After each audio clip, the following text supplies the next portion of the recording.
I want to share with you a garden that doesn't bloom in the soil, where the petals are pressed, every page stitched together.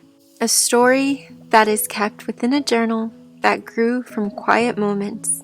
I want to share a journal with you that bloomed from a garden of grace. This is my personal journal that I'm going to be using, so I am the girl in this garden. If you're a daughter, a mother, or a grandmother, you deserve to tell your story, how your garden bloomed over the years. A garden that truly represents their souls, their ideas, their life story.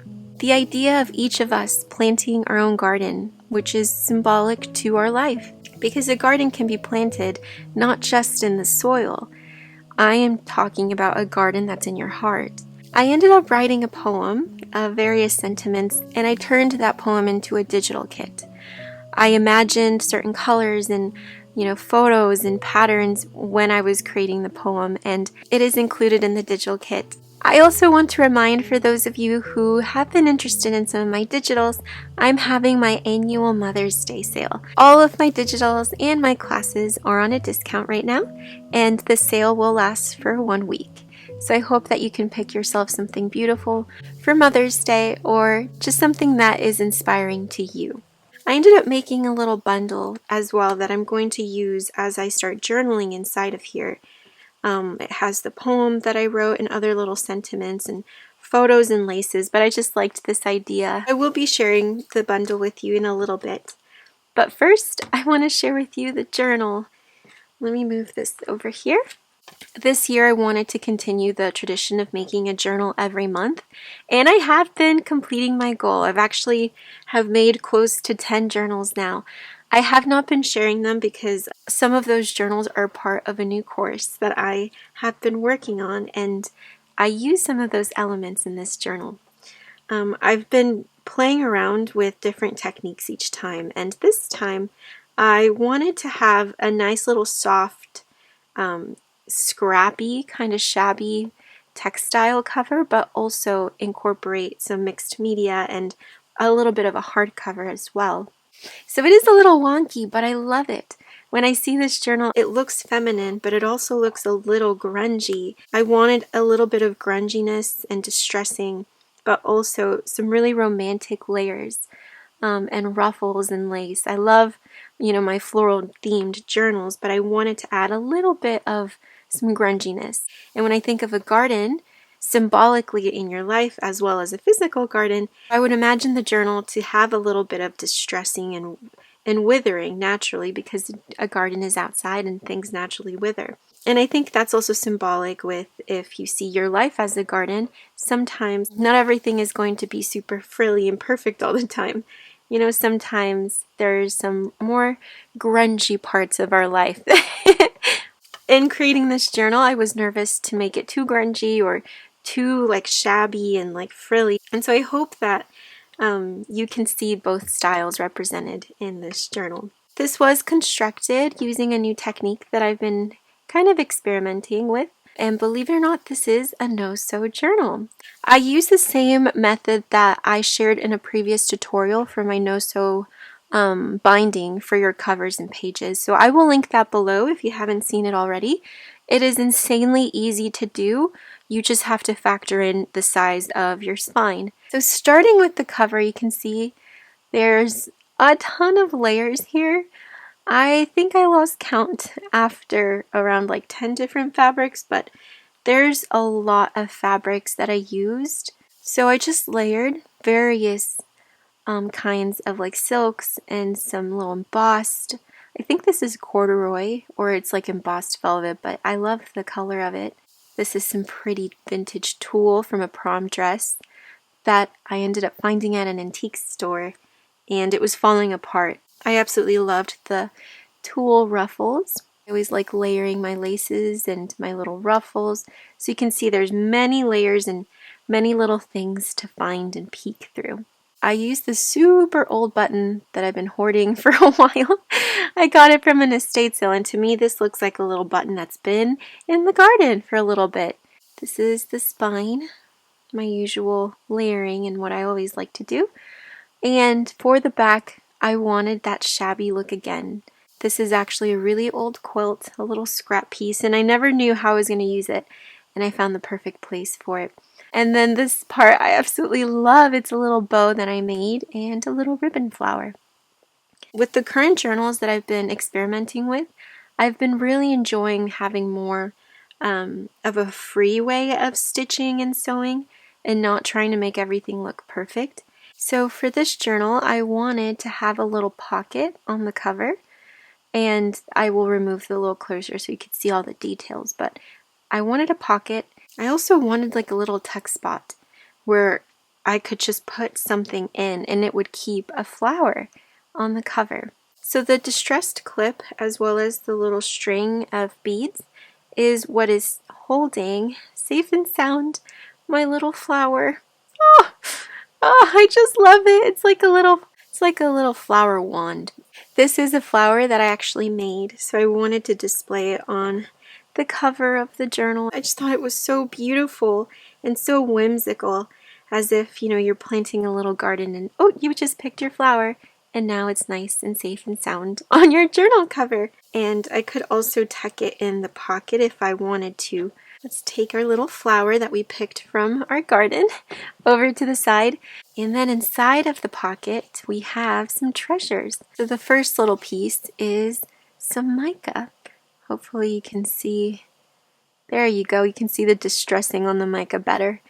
And I just put some of my washi tape. I cut up 2 different rolls of washi, so for my sentiment washi, some of them have different sentiments, so I like to puzzle them to make new little sentiments to use in my journals. And then we also have a little tag that says, "Her garden, a haven of blossoms and light." And these little tags are included in the kit if you'd like to play with them as well. All of the distressing is from the digital, and I just distressed it a little bit more. So before we go into the journal, I want to share with you the little bundle that has the poem included. So here on the cover, it's just another tag from the kit that says "Her Garden." Here is just one of the papers from the kit as well. Just really pretty. You can see it's a digital. I ended up not using it in the journal, but I think I'm going to include it as a little tip-in. And then in this little bundle here, when we remove the bow, I just have some really old antique silk lace. It is so incredibly fragile. I definitely want to use this because it looks like little grapes. I don't know, I've been wanting to use this for the longest time. So I need to find a special page to include that on. This really beautiful antique photo of a little girl holding her flowers. She could be Grace, and she could be picking those flowers from her garden of grace. Some more lace. I tea stained a lot of laces recently over this past weekend, so I've been incorporating them more in my journals. This is the poem, and I just folded it up to create basically like a little floating pocket. And in the pocket, I have this little journal card. I wanted it to look like it's a little poem that you had in like your pocket when you were in the garden. So I'm going to use this definitely in the journal. And then on the back, I have my journaling space. So I would use the poem to get inspired, and then I would do my journaling on the back. So you can see I just folded it upwards and I folded it in thirds. And the poem is called "In Her Garden of Grace." Having your own inner garden, having your roots where peace lives, how you grow alongside your flowers quietly, but being yourself. In this space, grace is not something earned. It simply is. And so day by day she blooms. And it's also included in the kit, so you will be able to play with it and play with all the sentiments. But I loved this idea of having a poem that goes along with the digital. This really helped me imagine like the little world that I created in this journal and the colors. So now, since we've read the poem, now let's go into the journal. The closure, I just wanted to keep it simple since I was so busy with the cover. I love seeing the side of the journal. There's, of course, ruffles and tabs and like a little flower here hiding in between the pages. And the color palette is something that I really, really love. And this is the first page. This spread reminds me so much of Anne of Green Gables, just the colors and everything. It's just, especially this little photo here. And the sweet little thing about the flower, what I wanted to do is treat it like a bookmark. So I can place it in the center of my journal or wherever I'm working. And my little flower is kept outside. So I just think that that's adorable. I definitely think that this is going to be a signature of my journals from now on. I'm going to want to create flowers for everything. Of course, I've decorated and pre-decorated the pages. When I start journaling, I'm going to include my photos in here as well as what I already have. And if you would like, I know journaling in a book like this, like Journal With Me's, in a style of this book is not that common. So if you would be interested in seeing how I would bring in my personal photos and my personal memories and how I would journal in a book like this, let me know in the comments below. And I think that would be a video that would maybe be helpful to seeing how you can take a journal like this and then turn it more into your own story. So on the inside cover, I have layered some laces and little ruffles. So in the pocket, this is one of the photos from the kit that I loved. I loved how the flowers are in her braid. And the idea is that one of these flowers just fell into the journal and stayed here in the pocket. Just a little sentiment of flowers. And that gets tucked into the pocket there, along with the photo. And this is a super old letter that I found in my little drawer of ephemera. It's incredibly old. It's so fragile. So I just want to keep it nice and safe in my journal. But I just loved the distressing of it, and I think it went really well with the story and also the color palette. And then I just used some papers from the kit, a little pressed daisy that I got from my dad's garden, and then just some vintage tape here. And then on this page, I kept it a little bit more simple. I have a tag that I made using one of the wallpapers from the kit, and I used my washi to kind of create a little sentiment around the scroll of the wallpaper. You hold the beauty of life in your hands, and then this is just a sweet little vintage envelope. A beautiful little sage ruffle here, and then just parts of the paper. I can journal here, I can journal here. I would be more than happy to share either photos or an actual video of me sharing my process of going through this beautiful little journal and using it. This is the other side. Here is actually a pocket, I believe. Yeah, that is a pocket. I haven't put anything in there yet, as I will be using some of my personal ephemera. But what I loved about this page is here on the paper clip, I found this little scrap of a letter, and it says P.S. I can't read the rest, but I just love the whole, oh, P.S. by the way. I thought that was sweet. So I included that in there. So this is a floating pocket here, and I just made it out of a French manuscript scrap that I have, and I stitched some wallpaper from one of my wallpaper books and some embossed paper to make a double pocket. And in the pocket, I just have a photo from a magazine.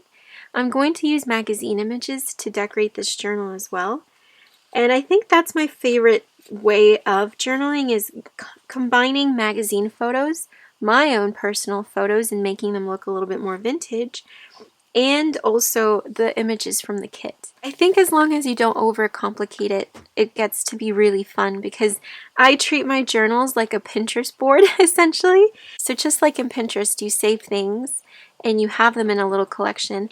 That's what I like to do with my journals. If I like something, I'm going to put it in my journal. Like for example, this photo, I didn't take it. It's from a magazine.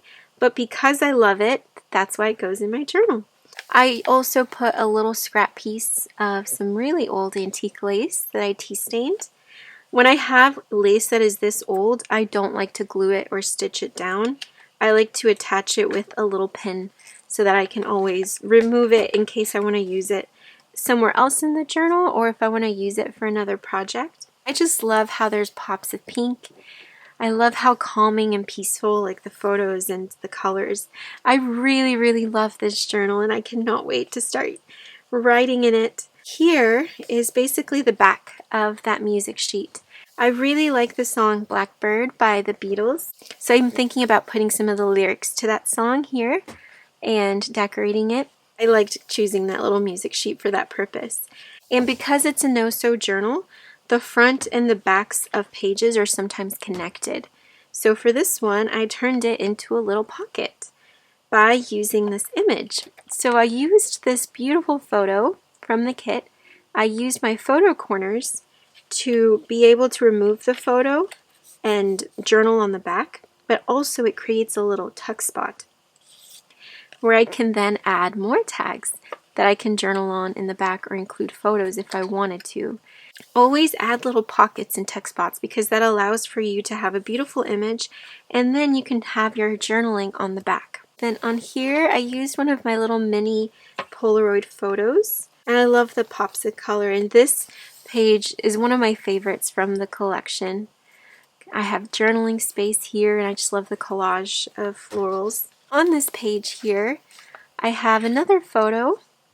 Really love this one. I distressed it to make it look like it was torn and worn. And then this is a letter from my collection. And what I can do is on the inside add ledger paper, and I can do my own journaling. And I hold somebody else's words, but I also give space to write my own. And that's how I use vintage ephemera in that way. And I just added my little washi to complete my little sentiment. You hold the sweetest bloom. I love this page and the color green, and I will be doing my journaling in between the flowers. And this journal is not the biggest journal, but it's not too small either. So the pages measure like 4.5 by 7. So it's a good sized journal for me because of all of the tuck spots and pockets. I basically give myself more room to write and to decorate, even though the journal is only 4 by 7. But I really like the size. I think it's a nice cozy size to work with. Here I just connected these pages using some lace, and in my tutorial I show how you can do that. Did pass it through my sewing machine just to reinforce it, but all you have to use is some fabric glue. Pretty little cream ruffle, and I just adored this little ribbon rose. I put it on a little pin so that it can peek out from the journal and kind of give you an idea that this is a flower themed journal. And I really like that spread. It's very calming. Here, this one's more busy. Oh, this is the pink page. I love this pink paper.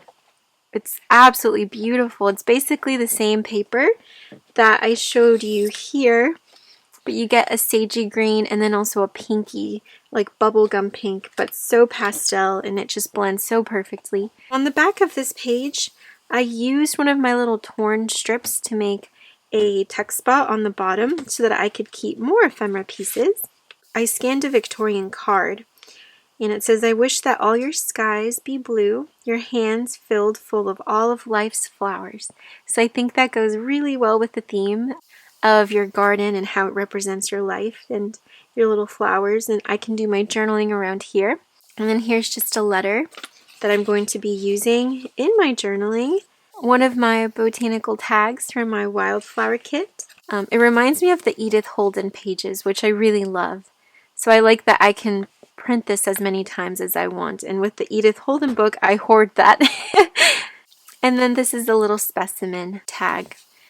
And then this actually opens up, and I have more space to add more photos. I can add some photos here, add some ledger paper, and do my journaling. So you can see with the no-sew style, you end up with really large layouts because you're connecting your pages, and you have the fronts to work with as well as the backs. And it's just really pretty. Let me show you. I think this photo is so adorable, and I did not want to place it completely down, so I just pinned it since I don't know if I'm going to keep it here, if I'm going to move it and maybe put it behind here or tucked in here. I'm still not sure, but I did make sure to print it double-sided so that I can do my journaling. Super, super simple. This is that perfect pink page, and just imagine this little flower tucked in here with your little specimen. It's so cute. I want to put this little flower everywhere. And I will pin that on a little bit later.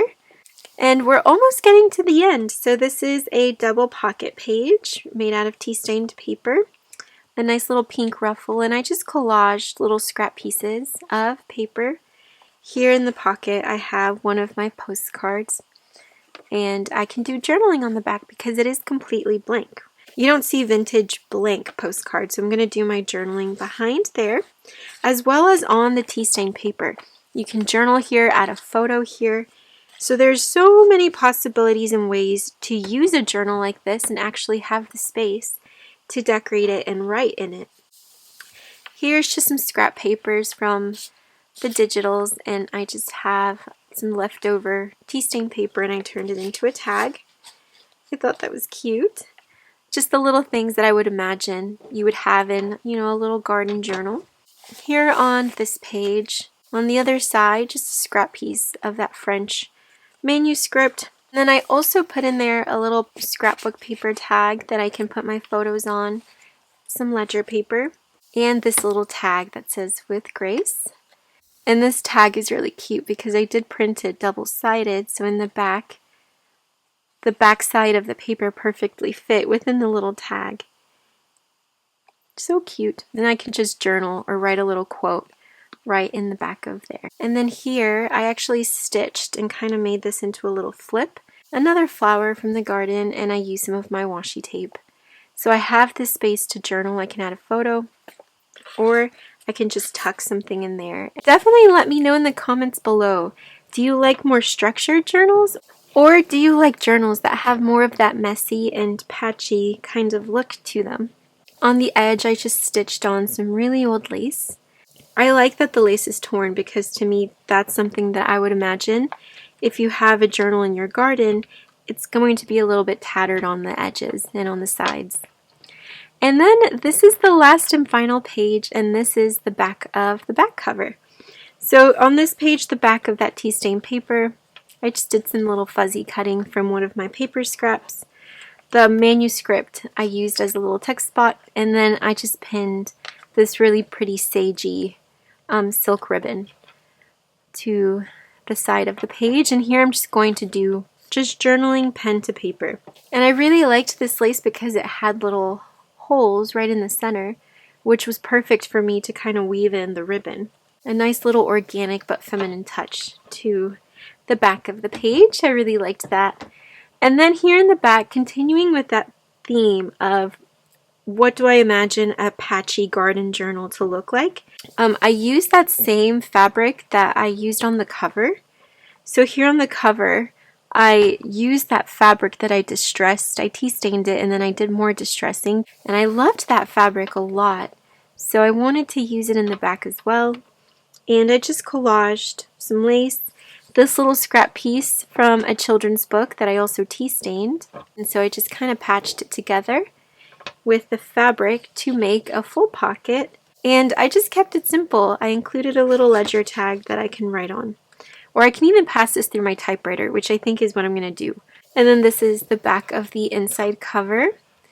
And then this is the back side of the journal cover. You can see how chunky it is. I think the color palette is perfect for spring. I think that there's so many possibilities to how I can journal in here and document not only the poem, but also, my thoughts and my memories.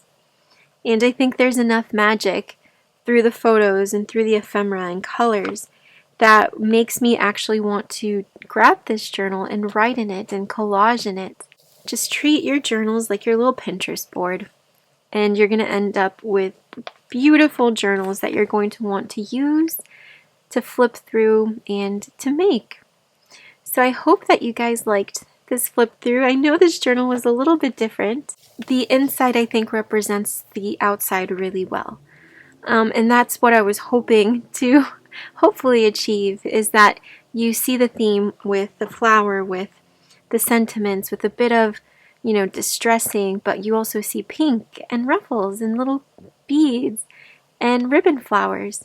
I wanted it to be very feminine, but also have some elements of what a garden represents, nature, and the colors of browns and greens. I cannot stop flipping through it. I absolutely love this journal. It reminds me of my Dear Fawn journal. This is my Dear Fawn journal. If you haven't seen the flip through, I can link that below as well. I absolutely adore this journal and I can't wait to fill it up. We're in the springtime right now here where I live. Summer is quickly approaching. And for the remainder of these months, I'm going to be creating journals for all of you with the inspiration of flowers. And this is just the first of that collection in that series. So I really hope that you guys loved this journal and this video. It's a little bit different, but I think it's nice to change it up sometimes and try new ideas and new color palettes and definitely new stories. There's so many stories to be told, and I hope that you found some inspiration in the poem as well. I will link below all of the digitals that I use to create this book, as well as a link to my Etsy shop and my Teachable site so that you can take advantage of my annual Mother's Day sale. If you've been waiting for the washi, don't worry, washi is coming and will be getting restocked. I am just focusing on making handmade journals and finishing up the class. And once that has been shared, then it's washi time, and I cannot wait to share with you the newest collection of washi, as well as restocking some of our earlier collections that have not been available for years now. If you want to see how I journal in a book like this, in a junk journal, artist little pocketbook like this, please leave a comment below and let me know. Or I can also just share photos of the finished pages on my Pinterest. If you're part of our Facebook group, then you're also going to be getting a lovely little surprise for Mother's Day week. So I hope you guys enjoy that as well. And until next time, I'm sending you so much peace, so much love, and I can't wait to see you for the next project and for the next journal.